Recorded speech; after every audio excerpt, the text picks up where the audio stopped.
تو سورہ یوسف کی آیت نمبر 67 اور 68.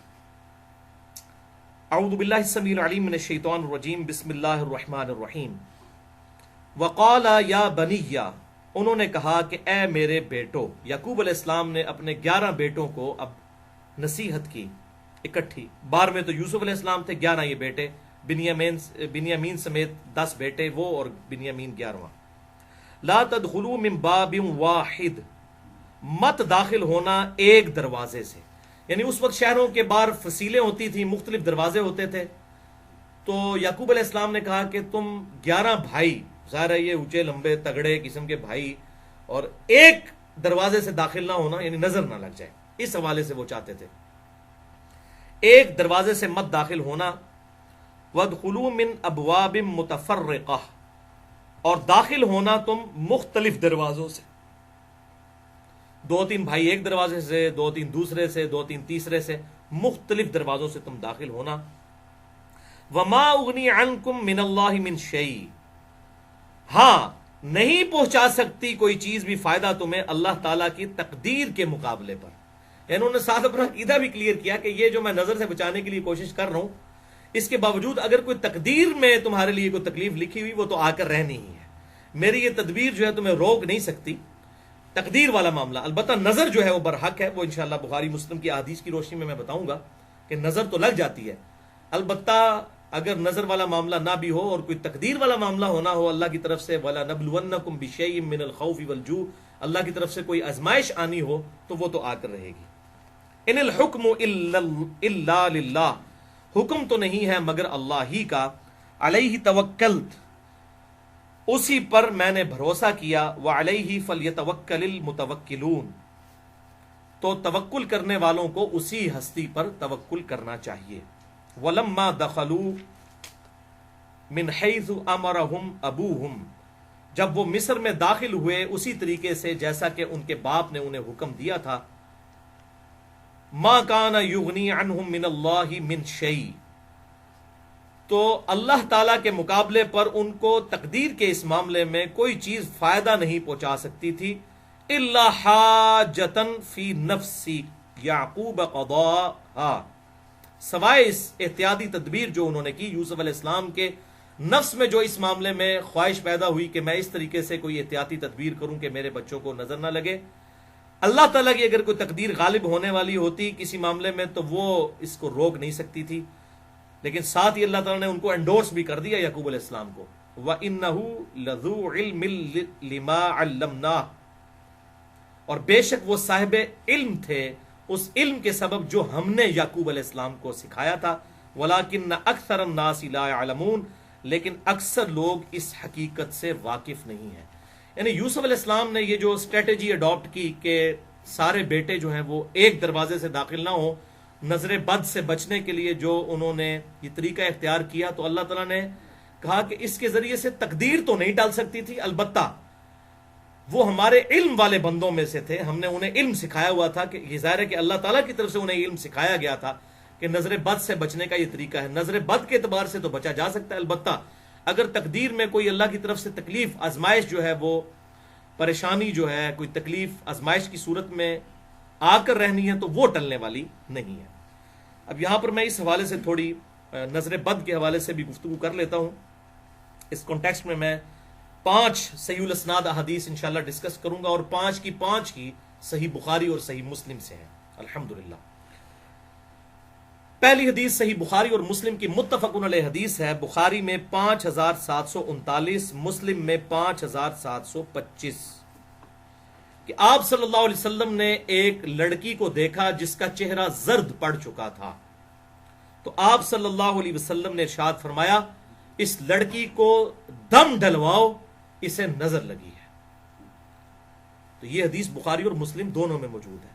یعنی وہ چہرے کے آثار دے کر آپ صلی اللہ علیہ وسلم نے فرمایا کہ اس لڑکی کو لگتا ہے نظر لگ گئی ہے، اس کو دم کرواؤ.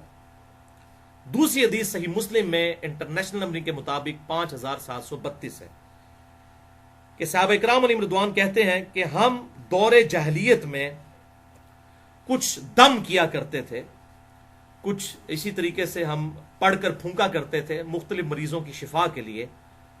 تو آپ صلی اللہ علیہ وسلم سے ریکویسٹ کی تو آپ صلی اللہ علیہ وآلہ وسلم نے ارشاد فرمایا مجھ پر اپنے دم پیش کرو زمانے جاہلیت کے جو اس وقت تم کرتے تھے، اگر ان میں شرک نہ ہو تو ان دموں کو کرنے میں کوئی حرج نہیں ہے۔ یعنی اس سے یہ بات پتہ چلی کہ دم کے لیے قرآن و سنت سے ہونا ضروری نہیں ہے، اس کے علاوہ بھی اگر کوئی دم موجود ہے قرآن و سنت کے عقائد سے وہ ٹکراتا نہ ہو، چاہے وہ ہندوؤں کے اندر ہو دم، چاہے وہ کرسچنز کے اندر ہو، جیوز کے اندر ہو، شرکیہ کلمات نہ ہو اور کوئی کلمات ہو، تو وہ دم کیا جا سکتا ہے۔ اور اسی میں ظاہر امپلائڈ ہے یہ بات کہ اگر قرآن حکیم سے بھی کسی نے کوئی ایکسپیرینس کے ذریعے یہ بات سمجھ لی ہے کہ یہ آیت پڑھنے سے اس علاج اس معاملے کا ہو جاتا ہے، چاہے وہ قرآن و سنت میں نہ بھی موجود ہو، ایکسپیرینس کے ذریعے کسی کو یہ بات پتہ چلی ہے، تو اس طرح کے دم کرنے میں بھی شرعی طور پر کوئی قباحت نہیں ہے اس حدیث کے تحت، اور اس کی ایکسپلینیشن صحیح مسلم میں اگلی حدیث سے ہو جاتی ہے۔ اور یہ اکثر لوگ پوچھتے ہیں، اس لیے میں اب اس کو کھول کر بیان کر رہا ہوں اس حوالے سے۔ یہ بڑی کریٹیکل حدیث ہے، تیسری حدیث صحیح مسلم سے 5731 یہ معاملے کو بالکل کھول دے گی۔ صحابہ اکرام علیہ رضوان نے عرض کیا اللہ کے رسول صلی اللہ علیہ وسلم، ہم لوگ زمانے جاہلیت میں بچھوؤں کے ڈسنے کے اوپر دم کیا کرتے تھے، یعنی بچھو ڈس جاتا تھا، دم کرتے تھے، شفا ہو جاتی تھی۔ شفا تو ہوتی تھی ظاہر ہے، تو ہم اس دم کو جاری رکھیں۔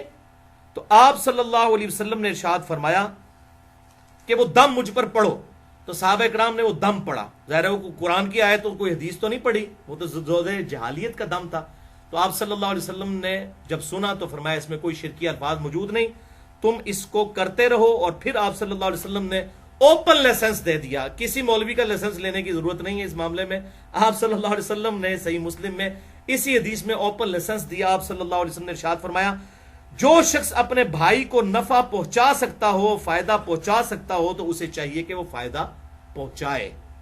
جیسا کہ بخاری اور مسلم کی وہ متفق علیہ حدیث ہے، جو ایک سفر کے دوران ایک جو قبیلے کا سردار تھا اس کو جو ہے وہ سانپ نے کاٹ لیا تھا، تو پھر ایک صحابی نے سورۃ الفاتحہ کا پڑھ کر دم اس پر جو ہے وہ پھونکا تھا اور اس کو شفا ہو گئی تھی۔ پھر اس کے عوض بکریاں بھی اس نے ریسیو کی تھیں، اور آپ صلی اللہ علیہ وسلم تک وہ بکریاں پہنچی تو آپ نے بھی ان میں سے کھایا، تاکہ یہ بات پتہ چل جائے کہ اس حوالے سے اگر کوئی دم ڈال کر کوئی اگر نذرانہ بھی وصول کرتا ہے اس بنیاد کے اوپر کہ میں دم ڈالوں گا اور اس کے حوالے سے مجھے کوئی اتنی رقم دے، تو یہ بھی جائز ہے، کوئی حرج نہیں۔ لیکن یہ تمام چیزیں یہ آج کل جو یہ دم درود پڑھ رہے ہیں جس میں شرکی الفاظ موجود ہوتے ہیں، یہ ان کے لیے نہیں ہے۔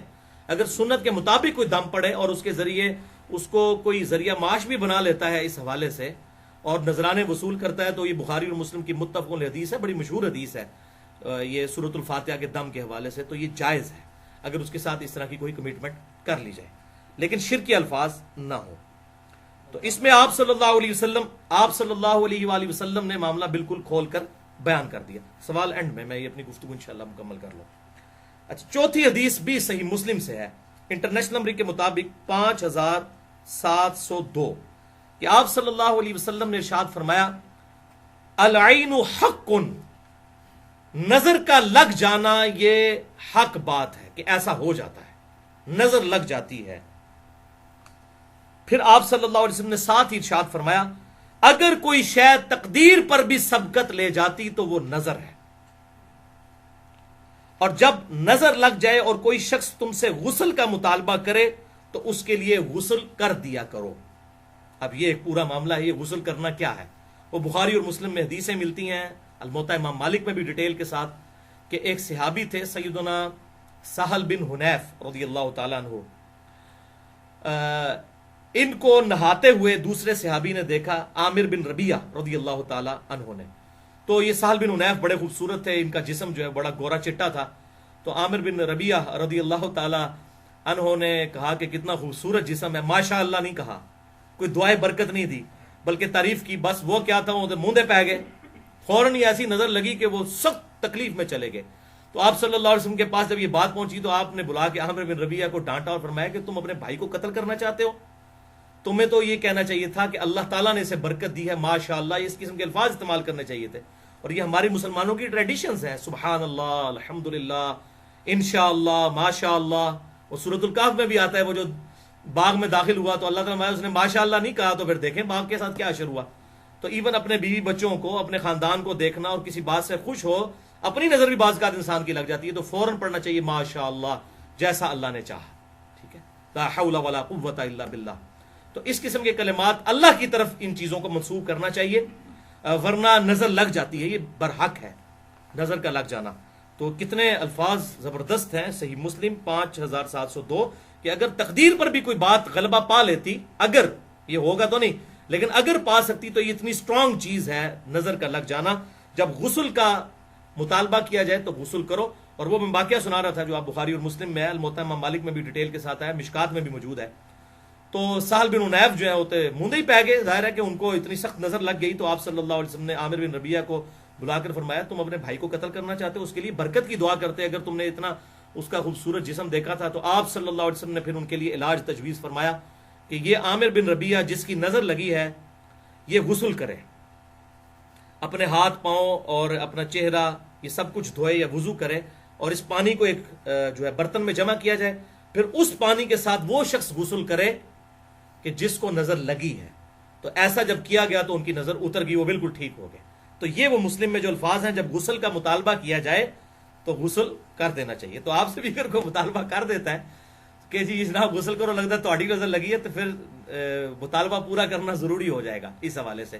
تو اس کے لیے پورا غسل کرنا ضروری نہیں ہے. اس میں بھی الفاظ موجود ہیں کہ وہ اس صحابی نے وضو کیا، اپنے چہرے پہ پانی ڈالا، یہ چھوٹا غسل ہی ہوتا ہے نا وضو جو ہے، اور ہاتھ جو ہے کونیوں تک دھوئے، تو اس طریقے سے پاؤں دھوئے، تو وہ پانی جمع کیا گیا، پھر اس سے غسل کروایا گیا. تو سہل بن حنیف رضی اللہ تعالیٰ عنہ کو اللہ تعالیٰ نے اس کی برکت سے شفا دے دی. اچھا 5ویں حدیث. اب یہ تو ساری باتیں ہوں گی اتنی ڈینجرس، علاج کیا ہے ان چیزوں کا؟ اصل چیز تو یہ ہے نا، اکثر لوگ پوچھ رہے ہوتے ہیں نظر کا علاج کیا ہے، نظر کا دم کیسے ڈالا جائے. تو دم تو مختلف لوگوں نے ایکسپیرینس سے بھی حاصل کیے ہیں. سورہ قلم کی جو آخری آیات ہیں، وَإِن يَكَادُ الَّذِينَ كَفَرُوا لَيُزْلِقُونَ، یہ میں آپ کو پڑھ کے بھی سنا دیتا ہوں، اس کا تھوڑا ترجمہ بھی اس حوالے سے، یہ بڑی امپورٹنٹ آیات ہیں. یہ حدیث میں تو نہیں ہے لیکن لوگوں کا ایکسپیرینس ہے نظر بد کے حوالے سے. سورہ قلم جو ہے، سورہ الملک سے جو فوراً بعد آگے صورت ہے وہ سورہ ہے سورہ قلم. تو اس کی آخری آیات جو ہیں، آخری آیت 51 اور 52 جو ہے، وَإِن يَكَادُ الَّذِينَ كَفَرُوا لَيُزْلِقُونَكَ بِأَبْصَارِهِمْ لَمَّا سَمِعُوا الذِّكْرَ، کہ یہ کافر تو یہ چاہتے ہیں کہ وہ ضرور تمہیں نظر لگا دیں اپنی آنکھوں کے ذریعے جب وہ الذکر قرآن سنتے ہیں. تو یہ کافروں نے باقاعدہ بندے بلائے تھے نظر لگانے والے کہ آپ صلی اللہ علیہ وسلم کو نظر لگا دیں کس طریقے سے. تو آپ صلی اللہ علیہ وسلم جب قرآن پڑھتے تھے تو وہ ایسے نظر سے دیکھتے رہتے تھے کہ حضور صلی اللہ علیہ وسلم کو کسی طریقے سے نظر لگ جائے تو یہ جو دعوت ہے رک جائے. اب ان کو کیا پتا تھا، وہ تو اللہ کے پیغمبر ہے، وہ تو اللہ کی حفاظت میں ہے. تو یہ وہ اس بات کا ذکر ہوا. تو اب لوگوں نے ڈسکوری کی کہ یہ نظر کے اوپر یہ آیات نازل ہوئی ہیں تو یہ پڑھ کے پھونکیں. تو اگر اس طرح کسی کا ایکسپیرینس ہوتا ہے کسی حوالے سے، تو آپ صحیح مسلم کی حدیث سن چکے ہیں 5732 کہ اگر اپنے بھائی کو، اور 5731 کوئی نفع پہنچا سکتا ہے اپنے ایکسپیرینس کے ذریعے کسی حوالے سے، تو ایون قرآن و سنت سے ہٹ کر بھی کوئی دم ہو، شرکیہ نہ ہو، تو وہ دم کر سکتے ہیں آپ، اس میں کوئی مسئلہ نہیں ہے. لیکن اگر اس دم کے اندر یا علی مدد، یا شیخ عبد القادر جیلانی مدد، اس قسم کے کوئی شرکیہ الفاظ ہے تو وہ دم نہیں ہے بھی، وہ شیطنت ہے پھر.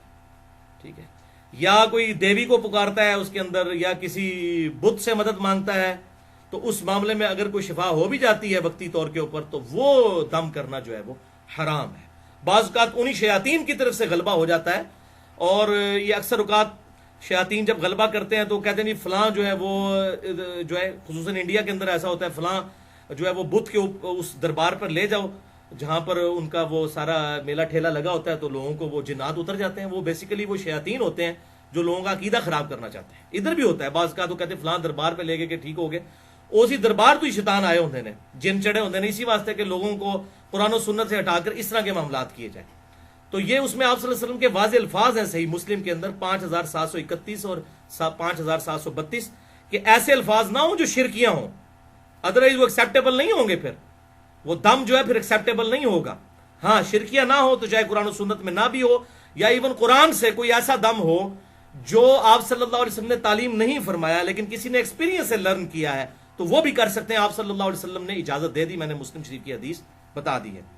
تو یہ آیت وَإِن يَكَادُ الَّذِينَ كَفَرُوا لَيُزْلِقُونَكَ بِأَبْصَارِهِمْ لَمَّا سَمِعُوا الذِّكْرَ، اور یہ کافر کہتے ہیں کہ تو نظر لگا کے ضرور آپ صلی اللہ علیہ وسلم کو نظر لگا دیں گے. اس طرح آپ کو یہ آنکھیں پھاڑ کر دیکھتے ہیں جب آپ قرآن الذکر پڑھ رہے ہوتے ہیں، وَيَقُولُونَ إِنَّهُ لَمَجْنُونَ، اور کہتے ہیں کہ یہ تو مجنون ہے معاذ اللہ نبی، وَمَا هُوَ إِلَّا ذِكْرٌ لِّلْعَالَمِينَ، اور یہ قرآن تو نہیں ہے مگر نصیحت تمام جہان والوں کے لیے. اور یہ جو ہے ضمیر آپ صلی اللہ علیہ وسلم کی طرف بھی لوٹ سکتی ہے کہ آپ صلی اللہ علیہ وسلم تو نہیں دعوت حق کرنے والے مگر سارے جہان والوں کے لیے. تو اللہ کی طرف سے آپ صلی اللہ علیہ وسلم اللہ کے ریپریزنٹیٹو بن کر آئے ہیں، ان کو نہیں نظر لگ سکتی. تو بعض لوگ یہ آیت بھی دم کر کے، لوگوں کا ایکسپیرینس ہے کہ نظر لگی ہو تو یہ پڑھ کر پھونکا جائے تو شفا ہو جاتی ہے. باقی یہ پانی کے اوپر آپ صلی اللہ علیہ وسلم نے پھونکے مارنے سے منع کیا ہے.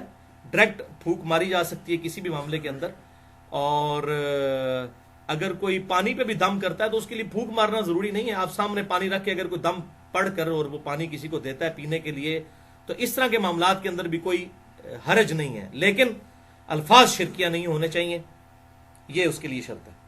تو یہ 5ویں حدیث بخاری اور مسلم کی متفق علیہ حدیث ہے، جس میں دم جو بتایا گیا ہے آپ صلی اللہ علیہ وسلم کی طرف سے جو سنت دم ہے نظر بد سے بچنے کا. صحیح بخاری میں حدیث ہے اور سنن ابی داؤد میں ہے. بخاری میں 3371 انٹرنیشنل نمبر کے مطابق، اور سنن ابی داؤد میں 4737 کہ آپ صلی اللہ علیہ وسلم نے ارشاد فرمایا کہ تمہارے باپ ابراہیم علیہ السلام اپنے 2 بیٹوں کو یعنی حضرت اسماعیل اور اسحاق کو ان کلمات کے ساتھ دم ڈالا کرتے تھے نظر بد سے بچنے کے لیے. اور ابو داؤد میں آگے الفاظ ہیں کہ میں بھی اپنے 2 بیٹوں کو حسن اور حسین کو انہی الفاظ کے ساتھ دم ڈالتا ہوں جن الفاظ کے ساتھ ابراہیم علیہ السلام اپنے 2 بیٹوں کو اسماعیل اور اسحاق کو دم ڈالتے تھے. آپ نسبت دیکھیں کہاں ملائی ہے آپ صلی اللہ علیہ وسلم نے. حسن و حسین کے مقابلے کرتے ہیں لوگ، یزید کو لے کے آتے ہیں. یزید کو کیا، ساروں کو اکٹھا کر لیں آپ جتنے آپ کے چاہنے والے ہیں، حسن و حسین کا مقابلہ نہیں ہو سکتا.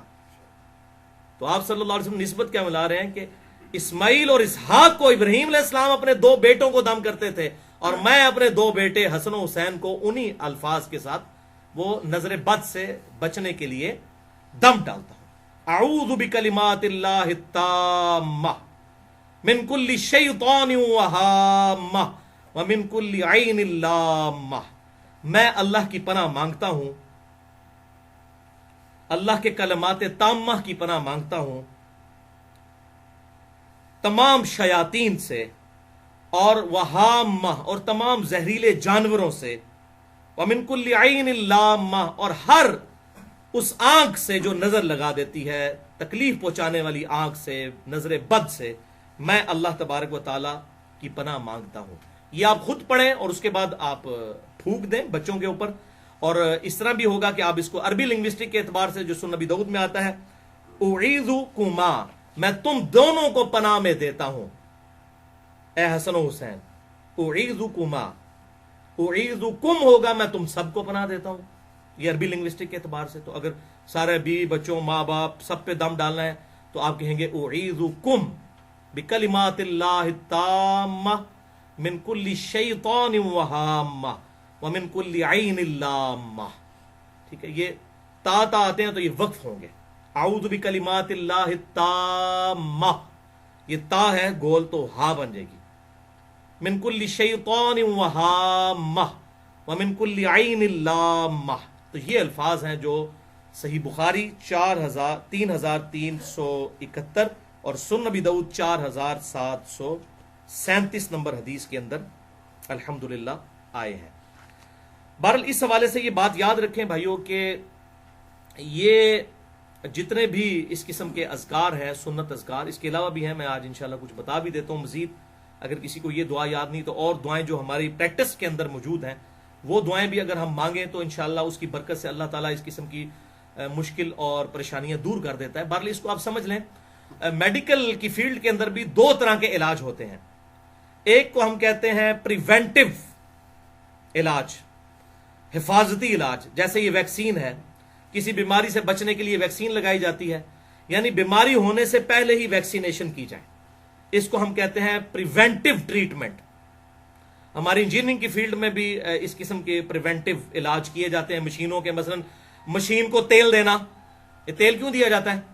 پریونٹیو مینٹیننس کے طور پر، تاکہ ایسا نہ ہو کہ تیل دیں گے تو ظاہر ہے اس تیل کی وجہ سے وہ پرزے ذرا دیر سے گھسیں گے. آپ موٹر سائیکل کے چین کو بھی تیل دیتے ہیں، تو یہ پریونٹیو مینٹیننس کہلاتی ہے کہ مصیبت پڑنے سے پہلے ہی آپ اس کو پریونٹ کریں۔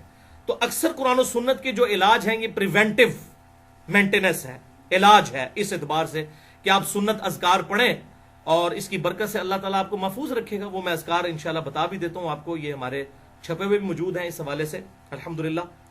اور دوسرا علاج ہے کیوریٹو، کہ اب ایک کسی پہ مصیبت ٹوٹ پڑی ہے اور اب آپ نے اس کا علاج کرنا ہے۔ اب ظاہر ہے پریونٹیو علاج اس میں اس طریقے سے کارگر ثابت نہیں ہوگا، یہ بات یاد رکھیے گا۔ جیسے میڈیکلی بھی پریونٹیو علاج تو اس وقت تک ہے جب تک بیماری لگے نا، جب بیماری لگ جائے تو ظاہر ہے پھر آپ کو کیوریٹو علاج کروانا پڑے گا، اس کا علاج کرنا پڑے گا، اس بیماری کا علاج کرنا پڑے گا۔ اور اس حوالے سے بسا اوقات کسی عامل کے پاس بھی لے کے جانا پڑ جاتا ہے، کسی کو جنات کی شکایت ہو یا کوئی اسی طریقے سے، بعض اوقات جنات انسان کے اندر حلول بھی کر جاتے ہیں، یہ بھی بخاری اور مسلم سے ثابت ہے، کسی کے اوپر جنات کا غلبہ بھی ہو جاتا ہے، قرآن میں بھی آیا ہے کہ جنات بعض لوگوں پر اترتے ہیں۔ تو اس قسم کے جب معاملات ہوں گے تو کسی عامل کے پاس لے جانا چاہیے، اور وہ عامل ایسا ہو جو کتاب و سنت کے اندر اندر ہی علاج کرے، چاہے وہ کسی جگہ سے بھی کرے، کوئی بھی قرآن کی آیت پڑھ کے، لیکن کوئی شرکی الفاظ نہ پڑھے۔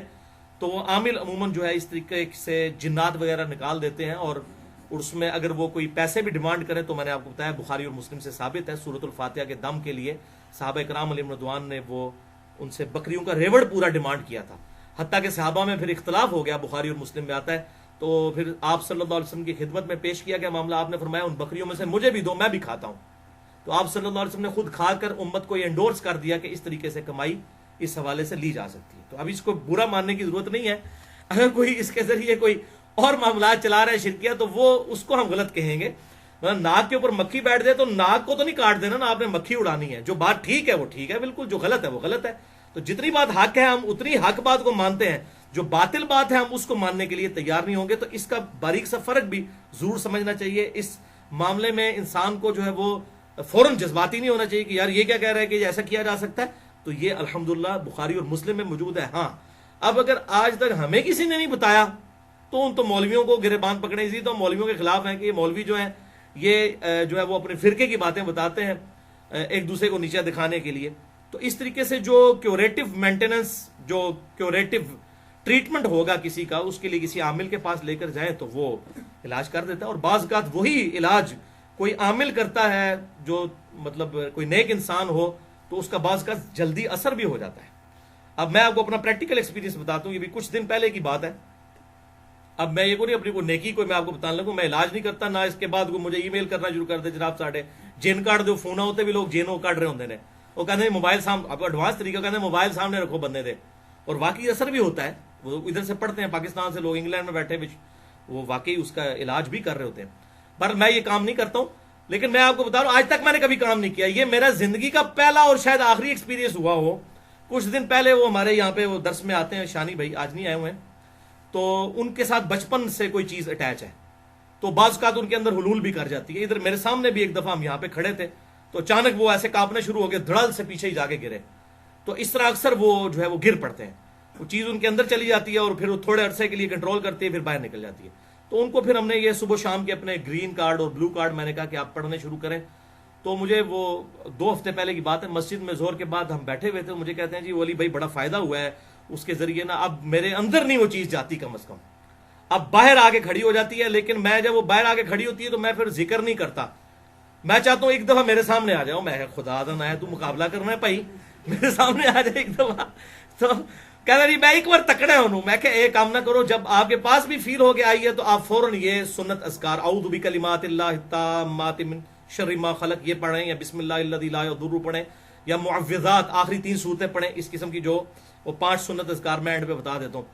تو بہرحال وہ بیٹھے ہوئے تھے نا، مجھ سے گفتگو کرتے ہوئے کہتے ہیں علی بھائی آ گئی چیز دوبارہ، تو کہتے ہیں بالکل میرے پیچھے آگے بیٹھ گئی اور اس نے مجھے یوں نہ پکڑ لیا، تو میں نے نا ان کو اسی وقت نا ان کے کندھے پہ نا اپنا ہاتھ رکھ کے نا، تو میں نے بلند آواز سے پڑھا اعوذ بکلمات اللہ التامہ من کل شیطان وہامہ ومن کل عین لامہ، کہتے ہیں جی غائب ہو گئی ہے۔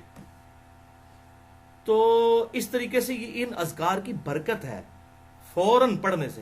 تو میں نے کہا بھائی آپ یہ دعا بھی یاد کریں اور فوراً پڑھا کریں، مقابلہ نہ کریں کسی کے ساتھ، اپنی روحانیت کو کوئی ٹیسٹ نہیں کروانا کسی نے، جب ایسے معاملات ہوں تو اللہ تعالیٰ کے آپ پناہ میں آنے کی کوشش کریں سنت اذکار کے ذریعے.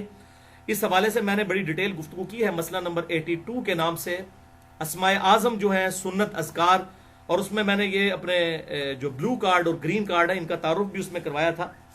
یہ دنیا دار لوگ بھی گرین کارڈ اور بلو کارڈ دیتے ہیں اور ہم بھی دیتے ہیں. یہ گرین کارڈ جو ہے یہ فرض نماز کے بعد کے اذکار ہیں, اور بلو کارڈ صبح و شام کے سنت اذکار ہیں. تو یہ الحمدللہ ہماری جو ویب سائٹ ہے ahlsunnatpark.com, اس پہ اس کا اوریجنل PDF کورل ڈرا کی فائل سے ہم نے جو ہے وہ ڈیٹیکٹ کر کے ڈالا ہوا ہے. وہ 5 MB کی فائل ہے, وہ اپنے آپ اس پہ کریں. اس کا اینڈرائڈ بھی انشاءاللہ ایک بھائی ہمارے بنا رہے ہیں, وہ اینڈرائڈ بھی اس کا بن جائے گا, آپ کے اینڈرائڈ فونز کے لیے اویلیبل ہوگا. بل یہ PDF فارم میں تو بلو کارڈ اور گرین کارڈ ضرور ڈاؤن لوڈ کریں, اور یہ الحمدللہ ہم نے اب ہزاروں کی تعداد میں چھپوائے ہیں, انشاءاللہ آپ کو مل بھی جائیں گے. ان میں یہ سنت اذکار لکھے ہیں. بہرحال میں نے آسانی کے لیے انہی میں سے 5 سنت اذکار جو ہیں یہ الگ سے پرنٹ بھی کروائے تھے. یہ جو ہمارا ریسرچ پیپر نمبر 7 ہے اس کا آخری پیج, یہ 10 کمانڈمنٹس والا جو ہے, اس کے آخری پیج پہ یہ ہم نے اذکار لکھے ہیں. جادو ٹونا, وبائی امراض اور قدرتی حادثات سے بچاؤ کے صحیح سنت وظائف. یعنی لوگ وہ پیر و فقیروں کے چکر میں کوئی شرکیہ وظائف نہ پڑھتے رہیں, بلکہ یہ سنت وظائف پڑھیں جو امام کائنات سید الاولین والآخرین شفیع المذنبین رحمت للعالمین سیدنا و مولانا امام اعظم محمد رسول اللہ صلی اللہ علیہ وسلم انہوں نے تعلیم فرمایا. اور اس کے نیچے میں نے لکھا ہے مرشد کامل امام الانبیاء صلی اللہ علیہ وسلم کی صحیح احادیث کی روشنی میں تمام احادیث کے نمبرز علماء حرمین بیروت کی انٹرنیشنل نمبرنگ کے مطابق ہیں, جو عربی کتب شائع ہوتی ہیں دارالسلام مکتبۃ الشاملہ کی. اس میں بھی ہم نے لکھا ہے مرشد کامل, ہمارے مرشد ہمیں ہدایت دینے والے آپ صلی اللہ علیہ وسلم ہیں, ان کے سنت وظائف ہیں. یہ قادری, چشتی, نقشبندی, سہروردی یہ اس سلسلے کے نہیں, بلکہ ہمارے محبوب صلی اللہ علیہ وسلم کے سنت اذکار ہیں. تو اسی بلو کارڈ میں سے یہ 5 وظائف ہم نے نکالے ہیں صبح و شام کے اذکار میں سے 5. اگر کوئی یہ سارے نہیں کر سکتا, 15-20 اذکار ہیں, 5 یہ ہم ایک نشست میں بیٹھ کے میرا خیال ہے 5 سے 10 منٹ میں انسان کر سکتا ہے. صبح کرنے ایک دفعہ, شام کو. یہ میں آپ کو بتا دیتا ہوں. بہرحال اللہ کی طرف سے تکلیف تو آئیں گی. اکثر لوگوں کو جنات کا مسئلہ ہو جاتا ہے, آسیب کا مسئلہ ہو جاتا ہے, لوگ پریشان ہوتے ہیں جی یہ کہاں سے بیماری آ گئی, اور جب پوچھے تو اکثر لوگ نماز روزہ بھی نہیں کرنے والے ہوتے, تو کہتے ہیں مصیبت کہاں سے آ گئی. مصیبت تو سب سے بڑی آپ کی یہ ہے. پھر سنت اذکار نہیں کرنے والے ہوتے. پھر اس کے باوجود بھی اگر کسی کے ساتھ کوئی ایسا مسئلہ بن جائے تو وہ سنت اذکار کے اوپر استقامت اختیار کرے, اپنے آپ کو امپروو کرنے کی کوشش کرے, انشاءاللہ آپ کی روحانیت مضبوط ہوگی.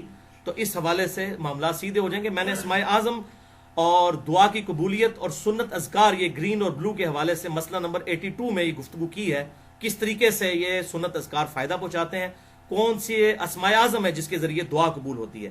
بہرحال وَلَنَبْلُوَنَّكُمْ بِشَيْءٍ مِّنَ الْخَوْفِ وَالْجُوعِ وَنَقْصٍ مِّنَ الْأَمْوَالِ وَالْأَنفُسِ وَالثَّمَرَاتِ. ہم ضرور آزمائیں گے تمہیں خوف کے ذریعے, بھوک کے ذریعے, جان اور مال میں نقصان کے ذریعے. اللہ تعالیٰ نے چیک ضرور کرنا ہے. تو یہ آزمائشیں انسان پہ ضرور آتی ہیں. آپ دیکھیں کینسر بھی تو کسی کو ہو جاتا ہے, لوگ کہتے ہیں جنات کیوں چڑھ گئے جی میرے اوپر, تو آپ مجھے جنات کو تو چھوڑ دیں, کینسر بھی تو انسان کو ہو جاتا ہے. اس کی بھی آپ وجہ تلاش کریں گے, کسی نے کینسر کروا دیا. اکثر تو ہمارے کچھ ہو جائے تو فوراً تلاش میں تو جادو ٹونا کسی نے کروا دیا. نہیں, سارا جادو ٹونا انڈیا, پاکستان, بنگلہ دیش جی واڑا ہے, اور کدھر نہیں ہے. ہوتا بھی ہے لیکن 99% نہیں ہوتا. ہمارے اپنے اعمال ہوتے ہیں, یا بعض اوقات ہم پر آزمائش آتی ہے اور وہ نکل جاتی ہے آزمائش. آپ سنت اذکار کی طرف متوجہ ہوں, انشاءاللہ اللہ تعالیٰ حفاظت فرمانے والا ہے. تو یہ اس حوالے سے وہ اس چکر میں لوگ پڑ جاتے ہیں, خود کچھ کرنا نہ پڑے, اور پھر وہ جو ہے وہ بابوں کی تلاش میں نکلتے ہیں, اور بعض اوقات پھر وہ اپنا ایمان بھی گوا بیٹھتے ہیں. اس حوالے سے کوئی شرکیہ اگر کوئی دم پڑھنے شروع کر دیں گے, کوئی ناد علی یا اس قسم کے الفاظ جس میں شرکیہ الفاظ موجود ہیں, تو وہ اس کی تو پڑھنے کی کوئی اجازت نہیں ہے. تو اس طریقے سے جس طرح جراثیم کے ذریعے انسان کو دنیاوی طور پر ہیپاٹائٹس A, B, C یا اسی طریقے سے کینسر کا مرض ہو جاتا ہے, اسی طریقے سے روحانی امراض بھی ہوتے ہیں. انسان کو کبھی آسیب کا سایہ ہو جانا, کوئی جنات کا گھس جانا کسی بندے کے اندر, یا جادو ٹونا کا ہو جانا, لیکن اس کا علاج ہمارے محبوب صلی اللہ علیہ وسلم نے تعلیم فرمایا ہوا ہے. بہرحال یہ کہنا کہ جی وہ بندش ہو جاتی ہے, کوئی رزق بند کر, بھائی کسی کا کوئی رزق بند نہیں کر سکتا. یہ معاملات یاد رکھیں. اس طریقے سے تقدیر میں کوئی کسی کی آزمائش کسی کی آ سکتی ہے. میرے 6.5 گھنٹے کے 4 لیکچر ایکسکلوسیو ہے اس ٹاپک پہ. مسئلہ نمبر 103, 104A, 104B, 104C. اللہ کی طرف سے رزق کی تقسیم کا مسئلہ کیا ہے, اور مسئلہ تقدیر اور انسان کی پیدائش کا مقصد. اس ٹاپک پہ تقریباً 200 کے قریب آیات کراس ریفرنس کے طور پر پورے قرآن حکیم سے میں نے 6.5 گھنٹے میں 4 لیکچرز کے اندر وہ کور کیے ہیں. بہرحال یہ آخر میں 5 وظائف آپ سن لیں. یہ وہ وظائف ہیں جو انشاءاللہ ہم آسانی سے کر سکتے ہیں کیونکہ یہ ہمیں یاد بھی ہیں. تو کم از کم یہ 5 وظائف آپ یاد رکھیں. اگر وہ دعا یاد بھی نہیں ہے، اعوذ بکلمات اللہ التامہ من کل شیطان وہامہ ومن کل عین لامہ، وہ یاد نہ بھی ہو، یہ اذکار ہمیں یاد ہیں. یہ بہت پاورفل ہیں اور ان میں سے بعض اذکار تو اس سے بھی زیادہ پاورفل ہیں الحمدللہ. یہ 5 سنت اذکار صبح و شام کے میں نے اسی بلو کارڈ میں سے الگ سے جو ہے پرنٹ کروائے ہیں. آپ یہ ریسرچ پیپر نمبر 7 اگر ڈاؤن لوڈ کر لیں ahlsunnatpak.com سے، اس کے آخری پیج پہ یہ لکھے ہوئے ہیں. ہم ہزاروں کی تعداد میں اس کی ہارڈ کاپیز بھی تقسیم کرتے ہیں. پہلا وظیفہ سن لیں، آیت الکرسی کا وظیفہ.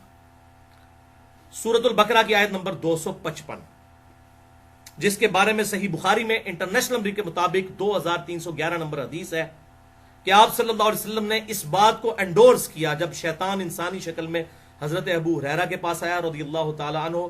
بڑی ڈیٹیل حدیث ہے. اینڈ پہ اس نے ایک وظیفہ بتایا حضرت ابو ہریرہ کو اور کہا کہ اے ابو ہریرہ، اگر تم رات کو سونے سے پہلے آیت الکرسی سورۃ البقرہ کی آیت نمبر 255 پڑھ لو گے، اللہ لا الہ الا هو الحی القیوم وهو العلی العظیم تک، تو پوری رات اللہ تعالیٰ کی طرف سے ایک فرشتہ تمہاری حفاظت پر مامور ہو جائے گا. فرشتے کو پکارنا نہیں، پکارنا اللہ کو ہے، اللہ مامور کر دے گا. ٹھیک ہے، فرشتے کو پکار نہیں سکتے، پکارنا اللہ ہی کو ہے. تو یہ شیطان نے وظیفہ دیا اور اپنی جان چھڑائی. تو آپ صلی اللہ علیہ وسلم کی خدمت میں حضرت ابو ہریرہ آئے تو آپ صلی اللہ علیہ وسلم نے فرمایا کہ وہ ہے تو جھوٹا تھا، انسانی شکل میں ہے، وہ شیطان تھا ابو ہریرہ، تجھے پتہ نہیں چلا، لیکن بات اس نے سچی کی ہے. تو اسی حدیث کے تحت لوگ کہتے ہیں کہ اگر شیطان بھی اگر اچھی بات کرے جو کتاب و سنت سے انڈورس ہو تو لے لینی چاہیے. لیکن یہ بات کرنا آسان ہے. ہماری کوئی حدیث ہم بیان کر دیں بخاری مسلم سے تو لوگ کہتے ہیں یہ حدیثاں تے آنے پر بیان نہیں کرنی چاہیے. ویسے کہتے ہیں شیطان کو بھی لے لو، خدا تو نہ شیطان کو تسی لے لیندے ہو تے بخاری مسلم کو میں تو نہیں لکھی ہے. اگر میں نے وہ بنو امیہ کا پول کھول دیا بخاری مسلم سے کہ کیا امت پہ ظلم ڈھایا گیا، حضرت حسین کی شہادت کیسے ہوئی، مسئلہ نمبر 101، صحیح مسئلہ خروج اور فکر حسین حق پرستی کی علامت ہے، جو آپ سمجھ لیں کہ مولانا مودودی رحمہ اللہ کی کتاب خلافت و ملوکیت کا وہ ورژن ہے، ویڈیو کی فارم میں صحیح الاسناد احادیث کی روشنی میں 50 واقعہ کربلا کا حقیقی پس منظر، جو ہماری ویب سائٹ پہ بھی اپلوڈ ہے، ریسرچ پیپر نمبر 5B. تو کہتے ہیں حدیثیں بیان نہیں کرنی چاہیے. تو خدا کے لیے آپ اس بات کو سمجھے کہ یہ تمام کی تمام چیزیں احادیث میں آئیں. تو شیطان بھی اگر غلط بات کرتا ہے تو صحیح بات کرتا ہے تو آپ اس سے لے لیں، اس میں کوئی حرج نہیں ہے. تو مجھے اگر کوئی شیطان کا درجہ دینا چاہتا ہے تو ضرور دے، مگر شیطان سے ورسٹ بھی دے دے تو بات تو قرآن و سنت کی ہے، وہ لے لینی چاہیے، اس میں کوئی جھگڑا نہیں کرنا چاہیے. تو یہ پہلا وظیفہ ہے کہ آیت الکرسی رات کو پڑھیں، انشاءاللہ صبح تک حفاظت ہوگی. اور المستدرک الحاکم میں بھی، جامعہ ترمذی میں بھی حدیث ہے انٹرنیشنل نمبر کے مطابق 2880. یہ صحت کے اعتبار سے تو مضبوط نہیں ہے لیکن اس کو سپورٹیو ہے صحیح بخاری کی اس حدیث کو. میں اس لیے بیان کر دوں کہ جو صبح کے وقت آیت الکرسی پڑھتا ہے شام تک اللہ کی حفاظت میں رہتا ہے، جو شام کو پڑھ لیتا ہے صبح تک رہتا ہے حفاظت میں. تو شام سے صبح تک تو یہ بخاری سے ثابت ہو گیا 2311. تو صبح والا سائملٹینیس کنٹراسٹ بھی امپلائڈ ہے اس کے اندر. آیت الکرسی کا وظیفہ صبح اور شام کتنی دفعہ؟ 1 دفعہ. یہ کوئی مشکل کام ہے؟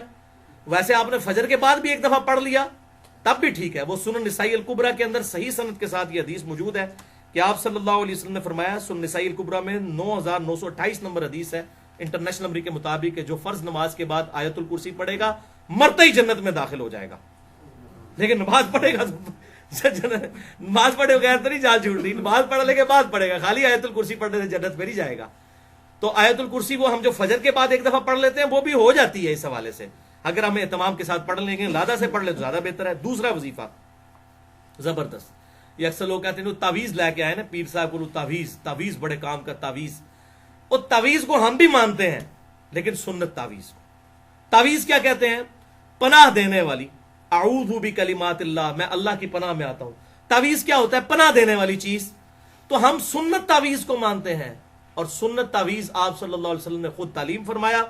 صحیح بخاری میں حدیث ہے انٹرنیشنل نمبر کے مطابق 5017 نمبر اور سنن ابی داؤد میں 5082 نمبر کہ آپ صلی اللہ علیہ وسلم نے ارشاد فرمایا کہ معوذات، 3 پناہ دینے والی صورتیں، 3 تعویذ معوذات. ایک ہے معوذتین، وہ 2 بن جاتے ہیں، قل اعوذ برب الفلق اور قل اعوذ برب الناس. لیکن یہاں الفاظ ہیں بخاری میں معوذات، 3 پناہ دینے والی صورتیں، یہ اگر کوئی پڑھ لے تو یہ 3 صورتیں شیطان، جنات اور جادو کے خلاف اللہ کی پناہ میں آنے کا ذریعہ ہے. یہ تعویذ ہیں یہ 3 صورتیں. اور بخاری میں 5017 نمبر حدیث اسی کانٹیکسٹ میں موجود ہے کہ آپ صلی اللہ علیہ وسلم معوذات رات کو سونے سے پہلے 3 دفعہ پڑھتے تھے. 3 دفعہ سورہ اخلاص، 3 دفعہ سورۃ الفلق اور 3 دفعہ سورۃ الناس. آخری 3 صورتیں معوذات، 3 پناہ دینے والی 3 تعویذ. اب مجھ سے وہ پوچھتا ہے تعویذ، میں نے مننے جناب تعویذ کیوں نہیں؟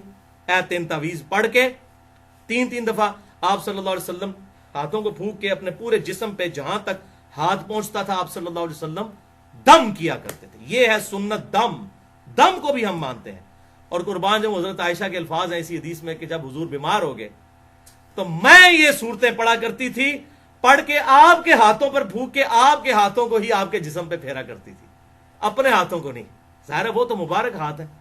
تو حضرت عائشہ پڑھتی تھی، حضور صلی اللہ علیہ وسلم کو دم ڈالتی تھی، لیکن دم ڈالنے کے بعد حضور کے ہاتھوں پر پھونک کے حضور کے ہاتھوں کو ہی حضور کے جسم پر صلی اللہ علیہ وآلہ وسلم پھیرا کرتی تھی. تو یہ بہترین تعویذ ہیں. تو یہ تعویذ کے حوالے سے بھی سمجھ لیں، تعویذ لٹکانا جو ہے گلے کے اندر قرآنی سورت کا یا قرآنی آیت کا، اس کا ثبوت آپ صلی اللہ علیہ وسلم سے نہیں ملتا، صحابہ اکرام علیہم رضوان سے نہیں ملتا. ایک صحابی کا ملتا ہے لیکن وہ روایت ضعیف ہے. وہ سنن ابی داؤد سے اور مسند امام احمد سے پیش کی جاتی ہے کہ عبداللہ بن عمر بن عاص رضی اللہ تعالیٰ عنہ چھوٹے بچوں کو تو دم ڈالا کرتے تھے، جو بڑے بچے تھے ان کو دم ڈالا کرتے تھے، اور چھوٹے بچے جو پڑھنا نہیں جانتے تھے ان کے گلے میں تختی لٹکا دیتے تھے، اعوذ بکلمات اللہ التامات من شر ما خلق، اعوذ بکلمات اللہ التامات من شر ما خلق، یہ لکھ کر. وہ آگے آ بھی جائے گا، یہ وظیفہ بھی ہے اس میں. تو یہ روایت پکی ضعیف ہے. اس میں محمد بن اسحاق مدلس ہیں اور ان سے روایت کر رہے ہیں، اور محمد بن اسحاق تدلیس کر رہے ہیں. لیکن جو حنفی ہمارے بھائی ہیں بریلوی اور دیوبندی، ان کے نزدیک تو محمد بن اسحاق مردود راوی ہیں، حالانکہ ہمارے نزدیک یہ ثقہ راوی ہیں، انس بن مالک کے شاگرد ہیں. یہی وہ تابعی ہیں جن سے وہ روایت ہے سنن البہیقی کے اندر، دلائل النبوہ امام بہیقی کی کتاب میں، کہ آپ صلی اللہ علیہ وسلم 12 ربیع الاول کو پیدا ہوئے. یہ وہ ہیں.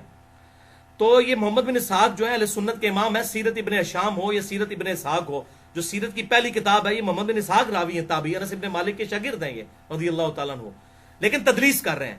بارہ حنفیوں کے نزدیک تو یہ راوی ایکسیپٹیبل نہیں، تو وہ پھر بھی یہ جعلی روایت پیش کر رہے ہوتے ہیں. ہمارے نزدیک بھی روایت ضعیف تدلیس کی وجہ سے، وہ راوی ثقہ ہے لیکن ان سے روایت کر رہے ہیں.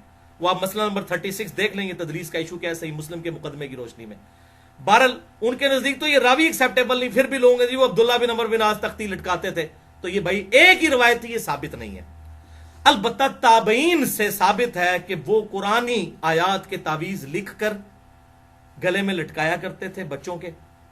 اور اسی سے امام ابن تیمیہ نے بھی یہ مسئلہ لیا اور اپنے فتاویٰ میں لکھا. اس لیے آپ کو بعض اہل حدیث ہمارے جیلم میں بھی کچھ عرصہ تک پہلے تک تو تعویذ لکھا کرتے تھے، وہ امام ابن تیمیہ کی وجہ سے. تو بھائی ہمارے نزدیک جو چیز آپ صلی اللہ علیہ وسلم اور آپ کے صحابہ سے ثابت نہیں ہے، ہم اس کو ایکسیپٹ کرنے کے لیے تیار نہیں ہے ایز اے اس کو امت میں پھیلانے کے اعتبار سے.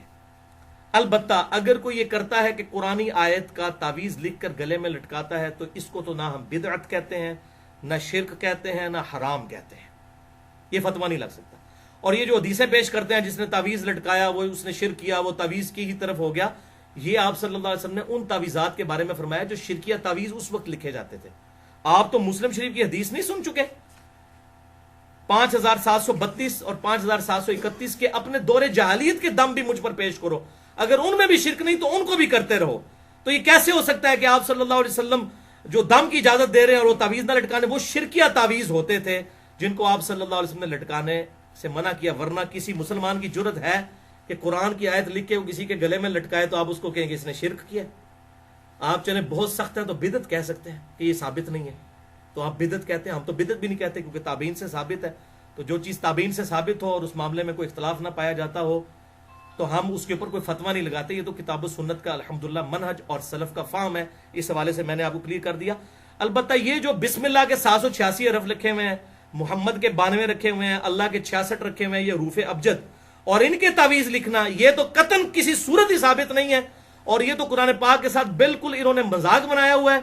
اور الٹا یہ تعویذ لکھ کر جو ہے وہ روٹی روزی چلا رہے ہیں، اس طرح کے معاملات کرنے کی بھائی اسلام میں کوئی اجازت نہیں ہے، بالکل قرآن حکیم کی تعریف ہے اس طریقے سے۔ حروف ابجد کو ہم مانتے ہیں، اگر کوئی حروف ابجد کے اعتبار سے کوئی چیز لکھتا ہے، لیکن اس کے اثرات اگر کہیں کہ آپ وہ عربی کی وہ عبارتوں والے ہیں تو اس قسم کے یہ اثرات نہیں ہوتے ہیں، نہ اس کی کوئی گنجائش ہے۔ تعویذ لٹکانے کے اعتبار سے میرا اپنا پوائنٹ آف ویو یہ ہے بھائیوں کہ دیکھیں شہد کے چاٹنے میں ہی شفا ہوگی نا، سورۃ النحل میں آیا کہ شہد میں شفا ہے، تو اب کوئی شہد کی بوتل گلے میں لٹکا لے کہ جی قرآن میں آیا شہد میں شفا ہے، تو شہد سے شفا حاصل کرنے کا طریقہ بھی آپ صلی اللہ علیہ وسلم نے سکھایا، جو بخاری مسلم میں آتا ہے ایک صحابی کا پیٹ خراب ہو گیا، آپ نے فرمایا اسے شہد دو، وہ بھائی آیا کہا جی اور خراب ہو گیا، فرمایا کہ اللہ کا قرآن سچا ہے تیرا بھائی جھوٹا ہے، ٹھیک ہے دوبارہ شہد دے، 2-3 دفعہ دیا تو شفا ہو گئی۔ تو یعنی کوئی یقین نہیں تھا نا بھی اس کا بنا ہوا، اس حوالے سے یقین بنے گا تو پھر شفا ہوگی نا، یقین بھی ضروری ہوتا ہے، یہ بھی یاد رکھیں۔ صرف یہ دم درود جو ہے نا یہ زور نہیں لگاتے جب تک آپ کا یقین پیچھے نہیں ہے، یقین ہوگا تو پھر زور لگے گا، وہ عزیمت ہوتی ہے نا۔ اسی لیے عامل ہوتا ہے، پرہیزگار شخص ہوتا ہے، اس کا پڑھنا اور عام بندے کے پڑھنے میں فرق ہے۔ احمد بن حنبل رحمہ اللہ کے بارے میں آتا ہے، لوگ ان کے پاس لوگوں کو لے جاتے تھے تو وہ جب ایک دفعہ جن کو کہتا نکل جاتا وہ نکل بھی جاتا تھا، تو اس طرح کے معاملات بھی ہو جاتے تھے۔ عزیمت ہوتی ہے ایک پرہیزگار شخص کی۔ تو بہرحال میرا اس میں پوائنٹ آف ویو یہ ہے کہ جیسے شہد کی بوتل نہیں گلے میں لٹکائی جا سکتی، لٹکا سکتا ہے کوئی کہے گا لٹکائیں، ہم کہیں گے شہد کو چاٹے تب شفا ہوگی، تو طریقہ بتایا ہے۔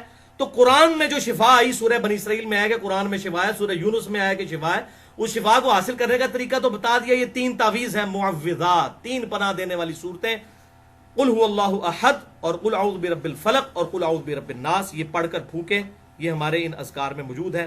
دوسرا وظیفہ ہے۔ تیسرا وظیفہ صحیح مسلم میں 6844 نمبر حدیث، سنن نبی داؤد میں 5077 نمبر کہ آپ صلی اللہ علیہ وسلم نے فرمایا 10 دفعہ جو یہ کلمات پڑھ لے صبح کے وقت اور 10 دفعہ شام کے وقت، اگر یہ صبح 10 دفعہ پڑھ لے تو 4 غلام حضرت اسماعیل علیہ السلام کی اولاد سے آزاد کرنے کا ثواب، اور دن رات میں ہر خطرناک چیز اور شیطان کے خلاف قلعہ ہو جائیں گے یہ کلمات، اور بڑے آسان ہیں۔ لا الہ الا اللہ وحدہ لا شریک لہ لہ الملک ولہ الحمد وہو علی کل شیء قدیر۔ کوئی مشکل ہے؟ 10 دفعہ صبح، 10 دفعہ آپ نے شام کو پڑھنا ہے یہ کلمات۔ اچھا جی، چوتھا وظیفہ سیکنڈ لاسٹ زبردست ہے، جامعہ ترمذی میں 3388، سنن نبی داؤد میں 5088 کہ آپ صلی اللہ علیہ وسلم نے فرمایا کہ جو شخص صبح کے وقت یہ کلمات 3 دفعہ صرف پڑھ لے تو شام تک کوئی ناگہانی آفت اور مصیبت اسے نہیں آئے گی، اور جو شام کو 3 دفعہ پڑھ لے صبح تک نہیں آئے گی۔ بسم اللہ الذی لا یضر مع اسمہ شیء فی الارض ولا فی السماء وہو السمیع العلیم، اللہ کے نام کے ساتھ کہ جس کے نام کی برکت سے زمین و آسمان میں کوئی چیز نقصان نہیں پہنچا سکتی، وہی سننے والا اور علم رکھنے والا ہے۔ یہ آپ شام کو پڑھ لیں صبح تک اللہ کی حفاظت میں، صبح پڑھ لیں شام تک، شیطان کے خلاف قلعہ ہیں یہ الفاظ الحمدللہ۔ اور یہ حدیث بڑی زبردست ہے، ترمذی اور ابو داؤد میں آگے بھی الفاظ چلتے ہیں اس حدیث میں کہ یہ حدیث پتہ کس نے بیان کی؟ حضرت عثمان غنی کا بیٹا تھا ابان بن عثمان، اس نے یہ حدیث بیان کی ایک تبع تابعی کو۔ تو اس تبع تابعی نے جب یہ حدیث سنی تو بڑے غور سے ابان کو دیکھا، کیونکہ حضرت ابان جو تھے رحمہ اللہ ان پہ فالج کا اٹیک ہوا تھا، ان کے جسم پہ راشا تھا۔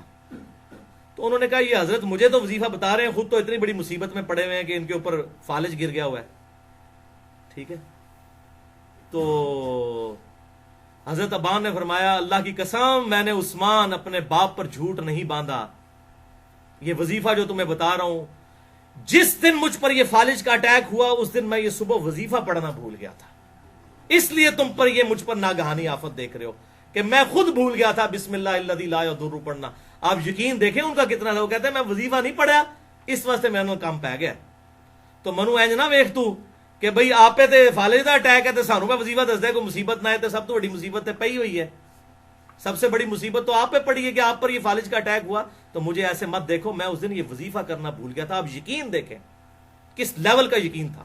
یہ جامعہ ترمذی 3388 اور سنن نبی داؤد 5088 نمبر حدیث میں یہ آگے بھی یہ الفاظ موجود ہیں کہ ابان رحمہ اللہ نے وہ بات بتا دی کہ بھائی میں اس دن یہ وظیفہ پڑھنا بھول گیا تھا اور کوئی مسئلہ نہیں تھا، یعنی اگر میں نے یہ وظیفہ پڑھا ہوتا تو میرے ساتھ ایسا معاملہ نہ ہوتا۔ یہ تھا ان کا یقین اس حوالے۔ تو یقین میں نے کہا کہ یقین ہوگا تب وظیفہ رنگ لائے گا، ادروائز اگر یقین نہیں ہوگا پھر وظیفہ بھی کوئی کام کرنے والا نہیں ہے۔ بہرحال یہ بھی نہیں ہو سکتا کہ آپ یہ وظیفہ پڑھ کے تو بسم اللہ الرحمن الرحیم پڑھ کے تو ساکٹ میں 2 انگلیاں ڈال دیں، یہ نہیں ہوگا۔ یہی قرآن نے کہیں گارنٹی دی ہے کہ آپ جب خود اپنے اوپر مصیبت طاری کریں گے تو مصیبت آپ کے اوپر نہیں آئے گی، آئے گی انشاءاللہ، بجلی لگے گی، آپ جل جائیں گے، ختم بھی ہو سکتے ہیں، یہ ہوگا ایسے۔ یہ قرآن نے نہیں کہا کہ آپ نے ٹیسٹ کرنا ہے اس کو۔ بہرحال اس حوالے سے میں آپ کو ایک پرسنل بات بتاتا ہوں۔ جب شیخ زبیر لیزئی رحمہ اللہ پہ فالج کا اٹیک ہوا، نومبر میں ان کی ڈیتھ ہوئی نا، 10 نومبر 2013 کو، تو 2 مہینے پہلے آپ آ جائے، ستمبر میں، اگست یا ستمبر میں پہلے ہفتے میں ان پہ فالج کا اٹیک ہوا۔ تو ہمارے بھائی وہ بڑے سمجھدار ہیں، وہ کہنے لگے کہ مجھے کہتے ہیں کہ علی بھائی میں نے تو پہلے دن ہی جان لیا تھا کہ شیخ صاحب نہیں بچیں گے۔ میں نے کہا کیوں؟ وہ کہتے ہیں کہ شیخ صاحب وظائف پہ بڑا استقامت کیا کرتے تھے، تو وہ بلکہ اکثر میں بھی جب ان کو فون کرتا تھا میں کہتا شیخ صاحب آپ کے بڑے حاسدین ہیں، آپ وظیفہ نہ بھولا کریں، کیونکہ 1-2 بار ان پہ قاتلانہ حملہ بھی ہوا، انہوں نے پسٹل بھی رکھی ہوتی تھی اپنی حفاظت کے لیے اپنے پاس۔ تو کہتے ہیں علی بھائی میں وظیفے کرتا ہوں ریگولرلی، وظیفے نہیں میں چھوڑتا۔ تو مجھے بھائی کہتے ہیں کہ مجھے نہیں لگتا شیخ صاحب اب بچیں گے، کیونکہ موت کو کوئی وظیفہ نہیں ٹال سکتا۔ یعنی اگر کسی کی اس بیماری میں موت لکھی ہوئی ہے نا، اس بیماری میں موت، پھر یہ وظیفہ اثر نہیں کرے گا، کیونکہ موت تو اٹل ہے، وہ تو ڈیفائن ہے، وہ تو قرآن میں آئے ایک لمحہ نہ آگے نہ پیچھے۔ اگر کسی بیماری نے آپ کو موت کے دروازے تک لے کر جانا ہے پھر وہ اس وظیفے سے نہیں ٹلے گی۔ تو یہ بھی ذرا ذہن میں رکھنا ہے اس حوالے سے، ورنہ کوئی کہ جی موت بھی تو بہت بڑی مصیبت ہے، وہ ٹل جائے تو موت نہیں ٹل سکتی۔ تو وہی ہوا، اللہ تعالیٰ ان کی غلطیاں معاف کرے، ان کو نیک کاموں کا اجر عطا فرمائے۔ بالو ان کی جو علمی خدمات ہیں اس پہ میرا ویڈیو لیکچرز کے پروفز کے ساتھ مسئلہ نمبر 80 ریکارڈ ہے۔ شیخ زبیر لیزئی رحمہ اللہ ایک حق گو عالم دین، اور اکثر آج لوگ میرے اوپر بڑی تہمتیں بھی لگاتے ہیں اور فیس بک پہ بھی چڑھا دیتے ہیں کہ یہ اپنی طرف سے کوئی شیخ صاحب پہ جھوٹ باندھتا تھا۔ بھئی میں نے کوئی گن پوائنٹ پہ وہ ویڈیوز ریکارڈ کروائی ہیں، میری ہر بات کے ساتھ شیخ صاحب کے جو 12 موقف جس میں وہ آج کل کے اہل حدیث علماء سے اختلاف رکھتے تھے، وہ پورے ان کے ویڈیو پروفز کے ساتھ موجود ہیں۔ میں نے اس کے علمی دلائل دیے، اس کے بعد شیخ صاحب کے کلپس ڈالے، گن پوائنٹ پہ نہیں، ان کی اپنی ریکارڈنگز۔ ہاں یہ ہے کہ ریکارڈنگ میں نے کی تھی، کیونکہ میں نے ہی ان کو قائل کیا تھا کہ ویڈیو بنوائیں، ورنہ وہ پہلے ریلیکٹنٹ تھے اس ایشو پہ۔ بہرحال میں نے یہ ضمناً ذکر کر دیا۔ اب آخری وظیفہ سن لیں آپ، وہی جو صحیح مسلم میں تھا نا، جو مشکل آپ کو یاد نہیں ہو رہا تھا کیونکہ ہم پڑھتے نہیں ہیں عموماً، جو صحیح بخاری میں 3371 نمبر، اعوذ بکلمات اللہ التامہ من کل شیطان وہامہ ومن کل عین لامہ، اس کی بجائے اگر یہ وظیفہ آپ بچوں میں پڑھ کے پھونک دیں تو یہ بھی زبردست ہے۔ صحیح مسلم میں حدیث ہے، انٹرنیشنل نمبرنگ کے مطابق 6880 اور مسند احمد میں 7898، ایک شخص کو بچھو کاٹ گیا رات کے وقت، تو آپ صلی اللہ علیہ وسلم نے فرمایا اگر تو شام کو یہ پڑھ لیتا نا، اعوذ بکلمات اللہ التامات من شر ما خلق، میں اللہ تعالیٰ کے کلمات تامہ کی پناہ میں آتا ہوں ہر اس چیز کے شر سے جو اللہ تعالیٰ نے پیدا کی ہے، تو تجھے کبھی بھی بچھو کا ڈنک اثر نہ کرتا۔ یہ حدیث صحیح مسلم مسند احمد میں موجود، 3 دفعہ یہ پڑھ لیتا تو یہ شام کو پڑھیں، اور اسی میں امپلائڈ ہے صبح کو پڑھیں تو شام تک کوئی اثر نہیں ہوگا کسی بھی زہریلے جانور کا۔ تو اب یہ 5 وظیفے جو ہیں میں نے الحمدللہ سنت وظائف اس بلو کارڈ سے علیحدہ کر کے یہ ریسرچ پیپر نمبر 7 کے آخری پیج پہ موجود ہیں، اس کو تو آپ ضرور کریں اگر باقی نہیں کر سکتے۔ میں ان کو پھر رپیٹ کر دیتا ہوں۔ پہلا وظیفہ آیت الکرسی کا وظیفہ صبح اور شام 1 دفعہ۔ دوسرا وظیفہ معوذات کا، 3 پناہ دینے والی صورتیں، آخری قرآن کی 3 صورتیں، سورۃ الاخلاص، سورۃ الفلق اور سورۃ الناس، 3 دفعہ رات کو سونے سے پہلے جسم پہ دم کرنا ہے، اور 3 دفعہ صبح کے وقت پڑھنی ہے، اور ہر فرض نماز کے بعد بھی پڑھنا ثابت ہے، فرض نماز کے اذکار میں گرین کارڈ میں آپ دیکھ لیجئے گا۔ تیسرا وظیفہ جو ہے وہ روزانہ 10 دفعہ پڑھنا ہے صبح کے وقت، لا الہ الا اللہ وحدہ لا شریک لہ لہ الملک ولہ الحمد وہو علی کل شیء قدیر، اور 10 دفعہ شام کو۔ شیطان اور جنات کے اگینسٹ اللہ تعالیٰ کی حفاظت ہوگی اور مضبوط قلعے میں آ جائیں گے۔ چوتھا وظیفہ صبح اور شام 3 دفعہ، بسم اللہ الذی لا یضر مع اسمہ شیء فی الارض ولا فی السماء وہو السمیع العلیم، اور 5واں وظیفہ صبح اور شام 3 دفعہ۔ ویسے حدیث میں شام کا ذکر ہے، صبح کا نہیں آیا، وہ اسی میں امپلائڈ ہے اجتہاداً، اعوذ بکلمات اللہ التامات من شر ما خلق۔ تو یہ اس کا ترجمہ بھی لکھا ہوا ہے گرین کارڈ پہ، بلو کارڈ پہ بھی، اور یہ ریسرچ پیپر نمبر 7 کا آخری پیج ہے، جادو ٹونا، وبائی امراض اور قدرتی حادثات سے بچنے کے صحیح سنت وظائف۔ اللہ تعالیٰ سے دعا ہے جو حق بات میں نے کہی اللہ تعالیٰ ہمارے دلوں میں راسخ فرمائے. اگر جذبات میں میرے منہ سے کوئی غلط بات نکل گئی تو اللہ تعالیٰ ہمارے دلوں سے معاف کر دے. ہمیں کتاب و سنت کی تعلیمات پر عمل کر کے دوسرے بھائیوں تک پہنچانے کی توفیق عطا فرمائے. سبحانک اللہم و بحمدک اشہد ان لا الہ الا انت استغفرک و اتوب الیک وما علینا الا البلاغ المبین.